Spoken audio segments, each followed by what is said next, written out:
हरे कृष्ण राधे राधे बंधुरा आज विजय एकादशीर दिन 24 तारीख सोमवार। आज एकटी बार हलो व्रत माहात्म्य कथाटी श्रवण करुन। स्कंद पुराणे এই একাদশী মাহাত্ম্য এইভাবে বর্ণিত রয়েছে। মহারাজ যুধিষ্ঠির শ্রীকৃষ্ণকে বললেন, হে বাসুদেব, ফাল্গুন মাসের কৃষ্ণপক্ষের একাদশীর মাহাত্ম্য অনুগ্রহ করে আমাকে বলুন। শ্রীকৃষ্ণ বললেন, হে যুধিষ্ঠির, এই একাদশী জগতে বিজয় নামে পরিচিত। এই একাদশী সম্পর্কে এক সময় দেবর্ষি নারদ স্বয়ম্ভু ব্রহ্মাকে জিজ্ঞাসা করেছিলেন। তিনি এই প্রসঙ্গে যা বলেছিলেন তা আমি এখন তোমাকে বলছি। এই পবিত্র পাপ বিনাশকারী ব্রত মানুষকে জয়দান করে বলে এই একাদশীর নাম বিজয় একাদশী। পুরাকালে শ্রী রামচন্দ্র 14 বছরের জন্য বনে গিয়েছিলেন। সীতা ও লক্ষণের সঙ্গে তিনি পঞ্চবটী বনে বাস করতেন। সেই সময় লঙ্কাপতি রাবণ দেবী সীতাকে হরণ করে।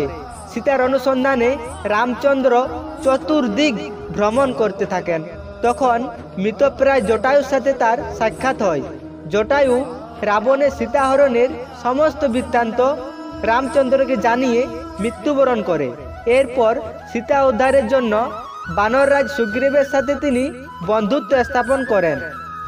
ভগবান রামচন্দ্রের কৃপায় হনুমান লঙ্কায় গমন করেন। সেখানে অশোক বনে সীতাদেবীকে দর্শন করে শ্রীরাম প্রদত্ত অঙ্গুরীয় বা আংটি তাকে অর্পণ করেন। ফিরে এসে শ্রী রামচন্দ্রের কাছে লঙ্কার সমস্ত ঘটনার কথা ব্যক্ত করেন। হনুমানের কথা শুনে রামচন্দ্র সুগ্রীবের পরামর্শে সমুদ্র তীরে যান। সেই দুস্তর সমুদ্রে দেখে তিনি লক্ষণকে বললেন, হে লক্ষণ, কিভাবে এই অগাধ সমুদ্র পার হওয়া যায় তার কোনো উপায় আমি খুঁজে পাচ্ছি না। উত্তরে লক্ষণ বললেন, হে পুরুষোত্তম, সর্বজ্ঞাতা আদিদেব আপনি, আপনাকে আমি কি উপদেশ দেব? তবে বকদাল্লভ্য নামে এক ঋষিমুনি এই দ্বীপে বাস করেন। এখান থেকে 4 মাইল দূরে তার আশ্রম।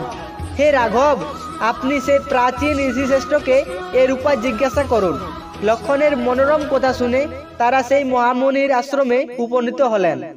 ভগবান রামচন্দ্র ভক্তরাজ সেই মুনিকে প্রণাম করলেন। মুনিবর রামচন্দ্রকে পুরাণ পুরুষ বলে জানতে পারলেন।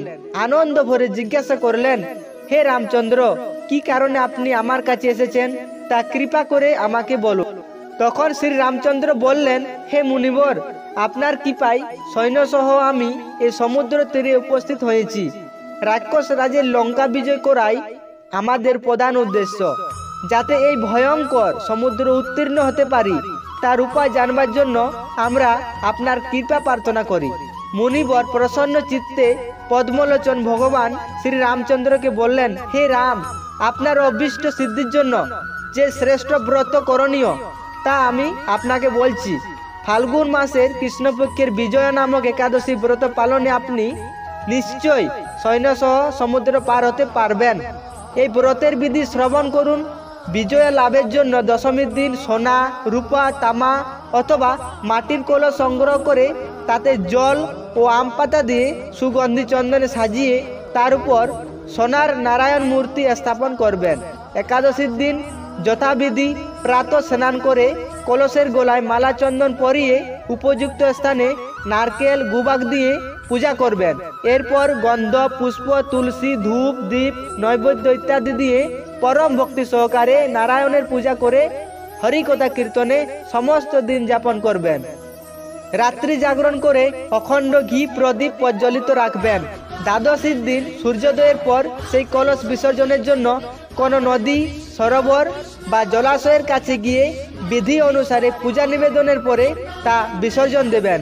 তারপর ওই মূর্তি বেদজ্ঞ ব্রাহ্মণকে দান করবেন।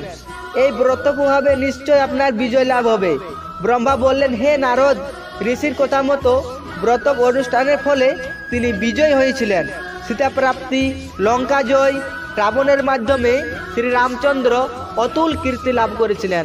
তাই যথাবিধি যে মানুষ এই ব্রত পালন করবেন তাদের এই জগতে জয়লাভ এবং পরজগতে অক্ষয় সুখলাভ সুনিশ্চিত জানবে। হে যুধিষ্ঠির, এই কারণে বিজয় একাদশী ব্রত অবশ্য পালন করা কর্তব্য। এই ব্রত কথা শ্রবণ ও কীর্তন মাত্রই বাজপেয়ী যজ্ঞের ফল লাভ হয়। তো হরে কৃষ্ণ বন্ধুরা, আজকের ভিডিও এই পর্যন্তই। যদি ভিডিওটি ভালো লেগে থাকে একটি লাইক করে চ্যানেলটি সাবস্ক্রাইব করে দেবেন।